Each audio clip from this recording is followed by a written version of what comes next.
पैसे त्यांच्याकडून घेत नाही. चांगली गोष्ट आहे, चांगली गोष्ट आहे. आता आम्ही काम करतो, उच्च शिक्षण घेतलेलं आहे, आम्ही काही नोकऱ्या केल्या नाहीत. नोकरी म्हणजे गुलामी. आम्ही काय घेतो, गाड्या युनियनला दिलेल्या आहेत, आम्ही मानधन 10,000च्या पुढे घेत नाहीये. आणि मग आमचं आणि इतर युनियन आणि इतर पुढाऱ्यामध्ये जमीन आसमानचा फरक असतो. म्हणून आमची नीतिमत्ता आणि इतरांच्या नीतिमत्तेमध्ये जमीन आसमानचा फरक असतो. आम्हाला कायदे जास्त करतात. सरकारनं काय करायला पाहिजे, राज्य सरकारनं काय करायला पाहिजे, केंद्र सरकारनं काय करायला पाहिजे, असला ट्रस्टनं काय करायला पाहिजे, कलेक्टरनं काय करायला पाहिजे, पोलिसनं काय करायला पाहिजे, हे सगळं कायद्याची आहे.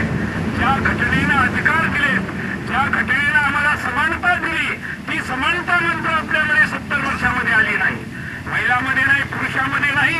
आणि मग आपल्याला जेवढं महिन्याला आपल्या कुटुंबाला लागत असेल, जेवढा खर्च लागत असेल, या घटनेनं सांगितलंय तुझ्या कुटुंबाला जेवढं लागेल तेवढं मिळालं पाहिजे.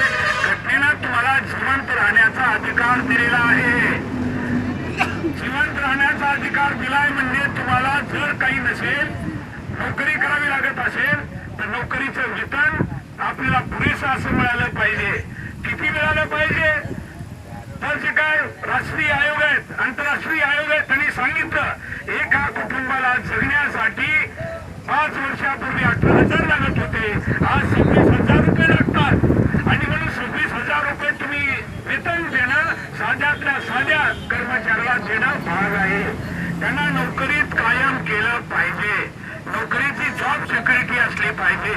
या गोष्टी आहेत. घटनेनं अधिकार दिला आपल्याला, तो आपल्याला मिळालाय का? आपण कोर्टात गेलो,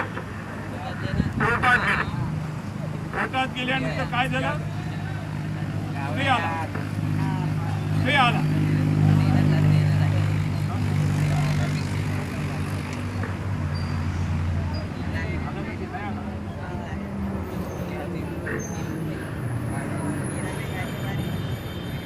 अशी अवस्था असते आपली माणसाची. म्हणजे बोलायची इच्छा असली तर हे बोलू देत नाही.